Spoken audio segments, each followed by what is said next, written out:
In the last episode, we looked at the history of calendars, but what does a biblical calendar look like?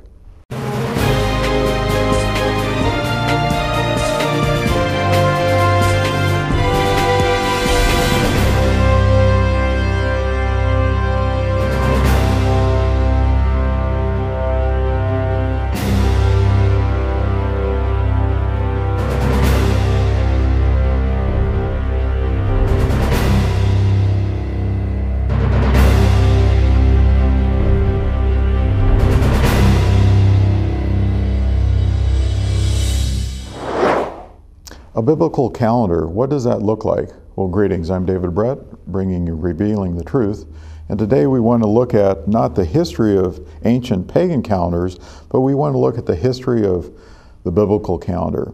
And we can go back to the time in which Egypt was holding Israel in bondage, and Yahweh released them through destroying their deities, their gods, such as Hapi and Utchit and Sekhmet and Seth, which was a protector of the crops, which we'll look at, and also the Nut, which was a sky goddess, is noted in some of these resources. Now when we go into Exodus chapter 9, we find the seventh plague of hail fell. And a very particular area here, which we find in verse 30, says, "As for you and your servants, I know that you do not yet fear Yahweh Elohim." Verse 31, it says, "Now the flax and the barley were ruined, for the barley was in the ear." Now that word ear is a bib in the Hebrew, and we'll want to take a look at what that word means. And it says in the flax, which is a purple flower, they use the stalk. They actually grew it like a crop. They grew the stalk and would make papyri and string and these type of things from it. But it says in verse, it says the flax was in the bud, verse 32, "But the wheat and the spelt were not ruined, for they ripen late." There's another key word, ripening late, which indicates the barley had already ripened. And that's exactly what we find Abib meaning. Now, in researching this, you're going to find a lot of resources. In fact, all of them, at least all I could find, they all say that Abib means green or early, and that's not the case. Not when we look at what is required of Yahweh, at least under the Levitical priesthood. Now, we are going to be looking at some things that we don't do today. Now, this goes against the idea that, Yahweh changes not. And there's going to be some that are going to be disagreeing with me on this today because they use the vernal equinox and they base that upon Genesis 1:14. And, there's no room to argue about it. But the fact is, Yahweh had Moses do something different. He showed him something different, told him to do something different than what Egypt was doing. This is what we've concluded, and we back it up with a number of scriptures to prove that. But going in here and seeing that the barley was in Abib, was already ripe, and now there are a number of stages. We're not going to be able to get over all the details today on this, but there are at least 10 stages of barley that are known. Well, when you get up into a stage such as a milk stage, you're getting into early growth, still an early growth area, but when you go into like an area that is when you can squeeze the barley seed or grain, and you get a doughy firmness to it. That's called like a medium dough or soft dough. It eventually gets to a hard dough. Eventually will dry out. These type of things. There's a number of stages that we could look at. I'd like to take you to another area of scripture because we'll have to put these together. Leviticus chapter 2 and verse 14. Here it talks about bringing this grain offering in. And I should back up to talk a little bit about how Yahweh doesn't change. You know, in Malachi he says, you know, I change not, therefore you sons of Jacob are not consumed. He's talking about his own character, his own personality, if you will, his temperament, his mercies, his compassion.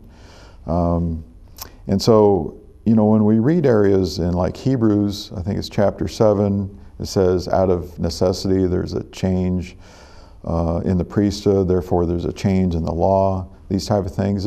There can be changes, there can be adjustments. You know, when we go into Genesis 1:14 and let's do that. Let's go there first. Let's just cover this a little bit.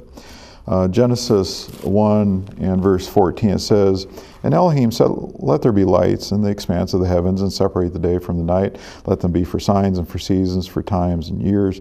You know, one of the words in there is moed, appointed times.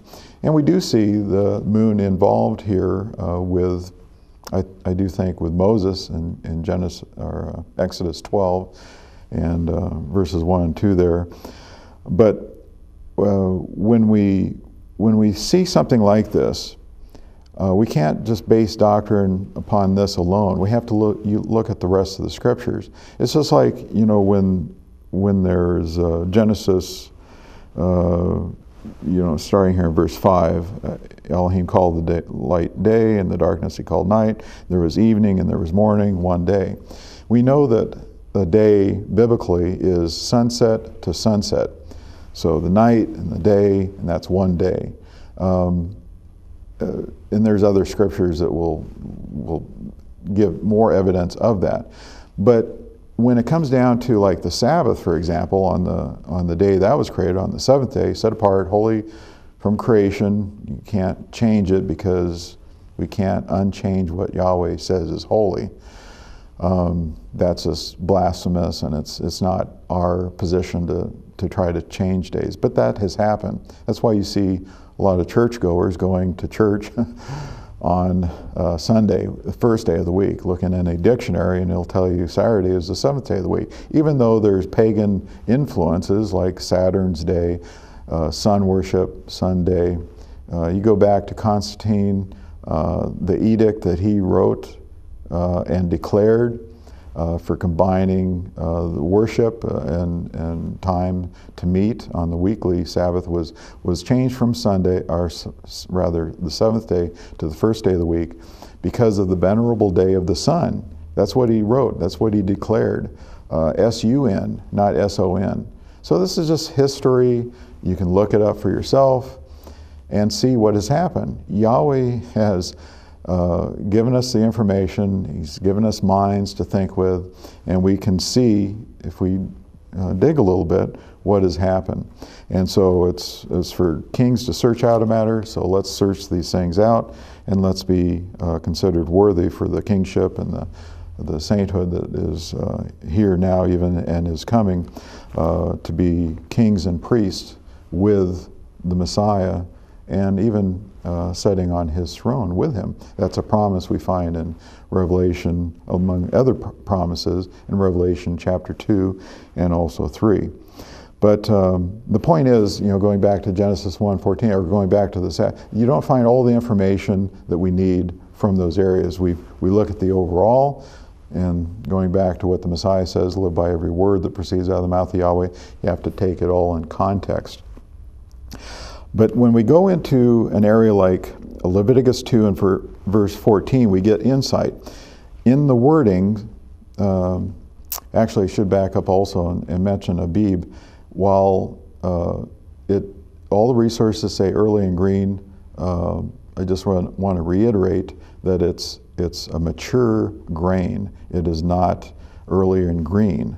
I don't know how the scholars missed it, but it's clearly a matured grain. And this helps prove that as a second witness.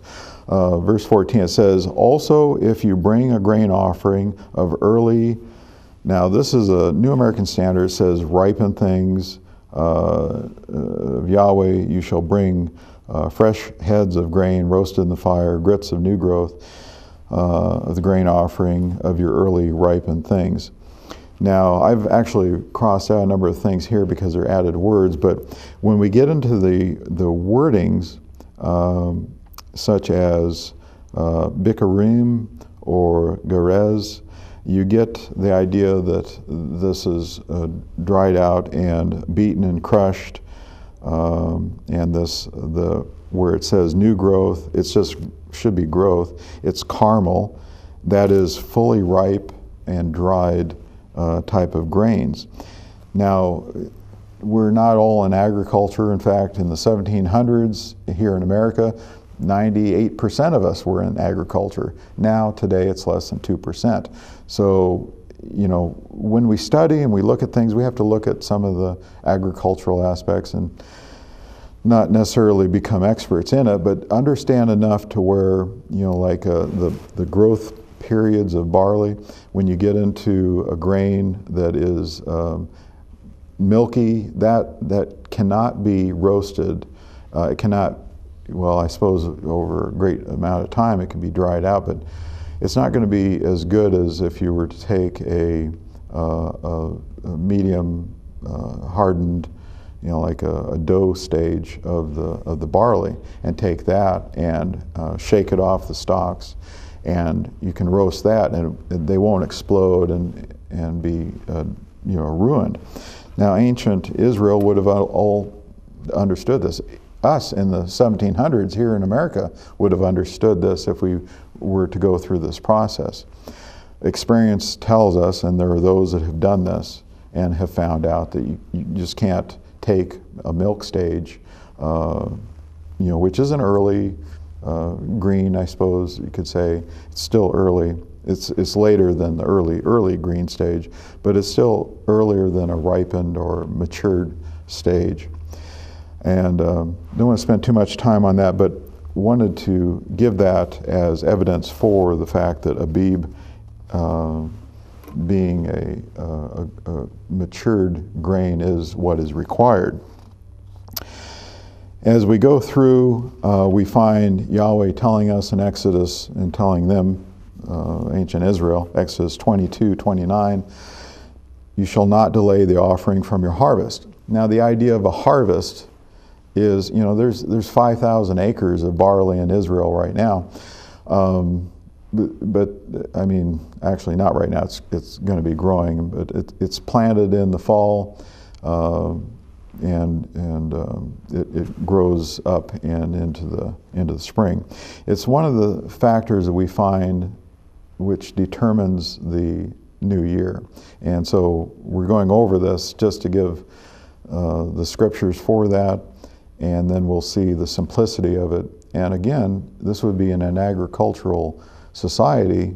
It would have been second nature to them to look for these things and do them. For us, it takes a little bit more time to dig in and understand. But we understand that Yahweh controls the weather. Why would barley be a factor? Well, in Exodus 9:29, in Zechariah 10, verse 1, we know Yahweh causes the growth. There are technical wordings like heat units for seeds. You know, you have to have all the factors just right for the seeds to really bloom and you know, flourish. So when we come back, we'll take a more of a deeper look to what is happening with the biblical calendar.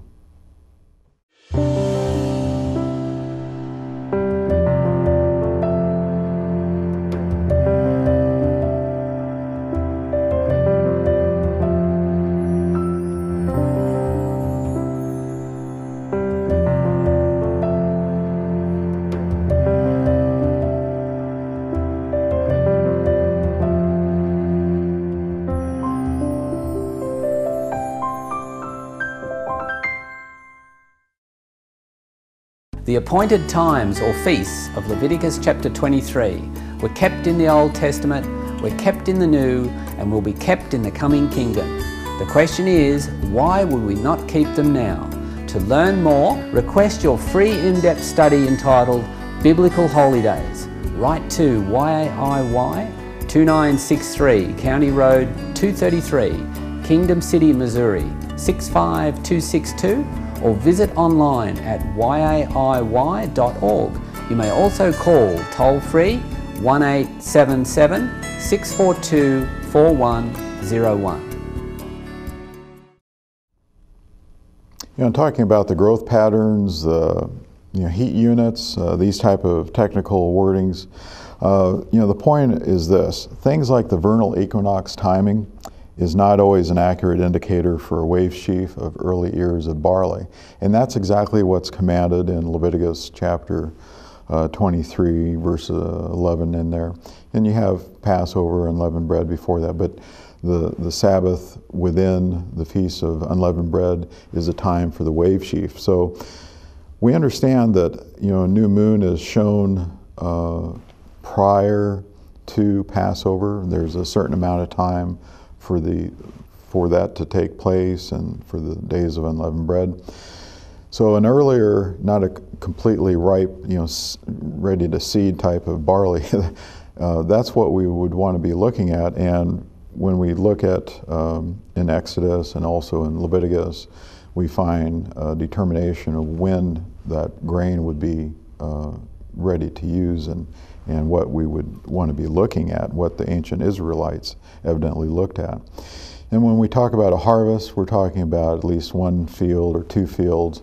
I mentioned that, in Israel there's probably about 5,000 acres, as far as I can determine, of barley that's grown today.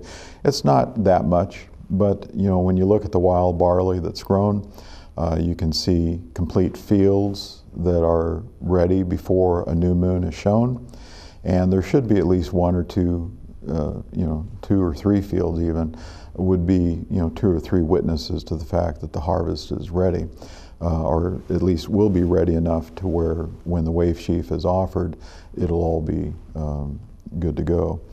Anyway, continuing on, we understand that this was something new for Moses, and other sources recognize this as well. In a handbook on Exodus, a UBS handbook series, Help for Translators, on page 270 by Osborne and Hatton in 1999, put out by the United Bible Societies. This is used by permission. It says, this month refers to the time, speaking of Exodus 12 and 2 there, says this month refers to the time when the events of chapter 12 took place. It became the first month in the Hebrew calendar, which begins with the new moon appearing during the second half of March or first half of April.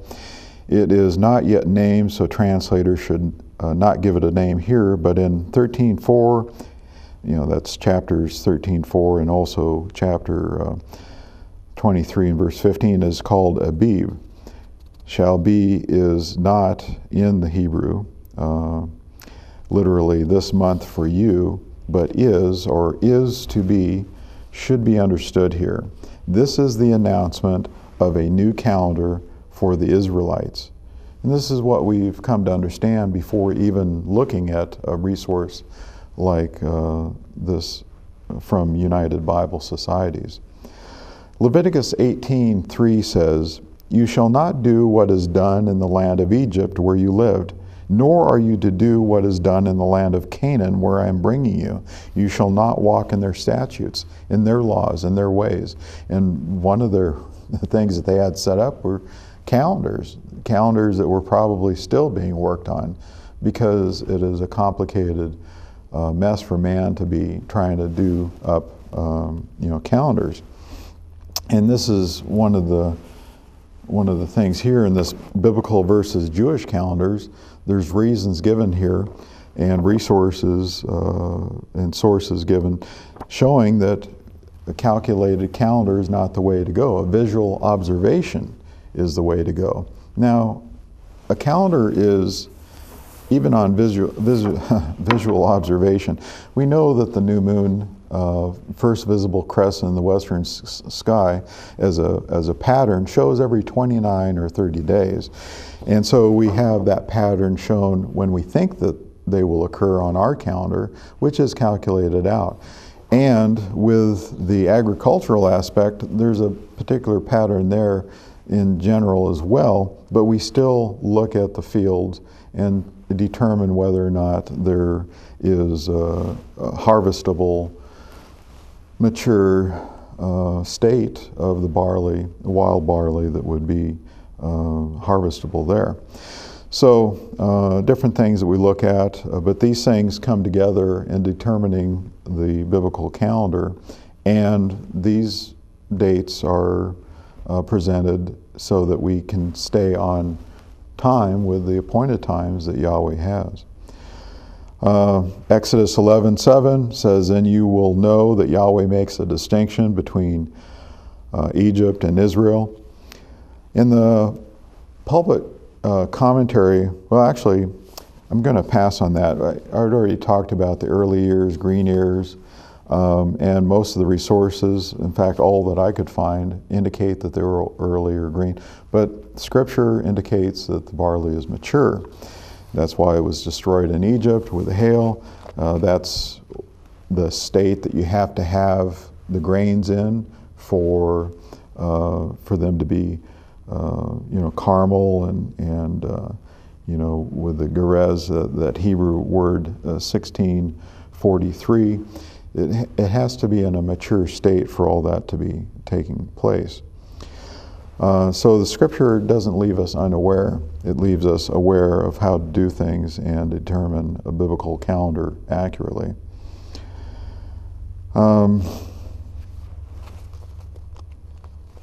Let's go into Deuteronomy 11:12. Now we'll want to remember that hail destroyed the barley. That was in Egypt.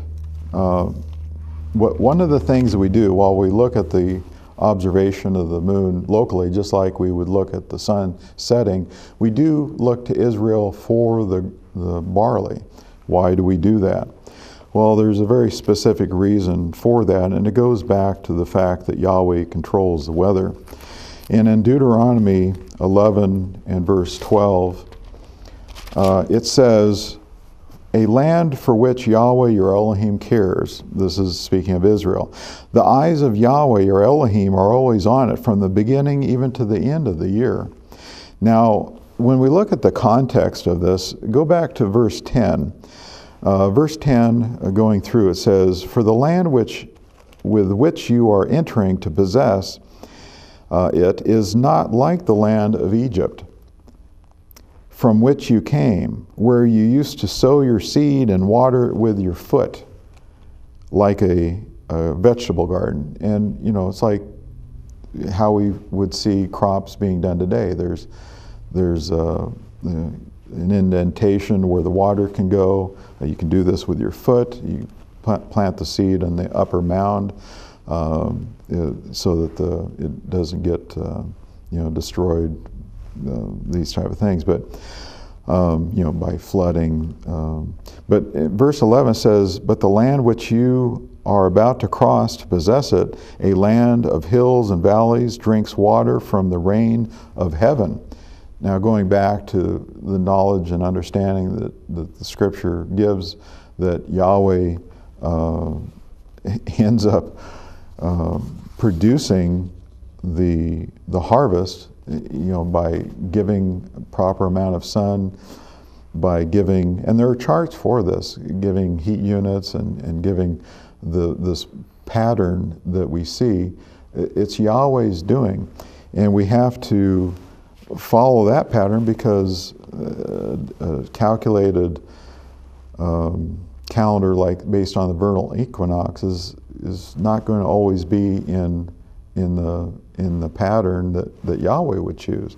Yahweh can choose to do something different, and so we have to go with what Yahweh does so that we are keeping His times at the appropriate time.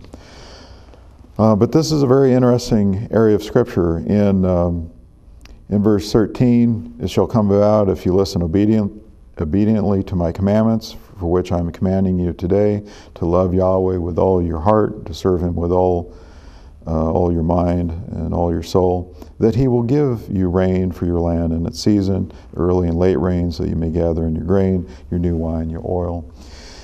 There are a number of people that look to Israel for this barley to determine a new year, a biblical new year. And because of the faithfulness of people, even over here in the United States, he does provide the rains and the proper heat, and we either see a 12-month year or we'll see a 13th month year, in where he delays the growth so that it goes into another month. And so this is the way we see him doing things. When we go into Leviticus chapter 23 and verse 11, we see this process where the wave sheaf of barley, the priest shall wave this barley for you to be accepted on the day after the Sabbath. The priest shall wave it. Something very significant there is it's for the people, the wave sheaf, and that is symbolic of Yahshua. And we see symbolism and types pointing to Yahshua throughout scriptures. But when we look at the biblical holy days, from Passover, he's fulfilled. Days of unleavened bread, looking at our teachings, make sure they're correct in Messiah, and looking at Pentecost, where the Spirit was given, going into up to atonement. We don't find, up to trumpets, we don't find that fulfilled yet. Yahshua is returning on the day of trumpet blast, a last trump we can read in Revelation. We know that atonement, that the whole house of Israel is going to be brought together in the land. Again, that is prophecy. We find that the Feast of Tabernacles represents like a 1,000-year period of peace and prosperity in the world, which we don't have now. There's some blessings, but right now a lot of things are happening, and a lot of starvation is occurring around the world. Even here in this country, there are people going without food, have to go to food banks and such. But there's an 8th day also given in Leviticus 23, which talks about a time out of time, talks about eternity that's coming. And this is something that we're looking forward to. We're looking forward to that time ahead in which these things will be taken care of.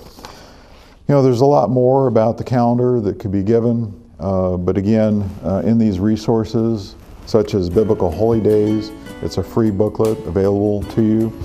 The Biblical versus Jewish calendar, again, free. The calendar that we do put out for visual, to be prepared to visually look for these things, is available. And it's all free of charge. No one's going to call or bother you after you receive it. So go ahead and receive.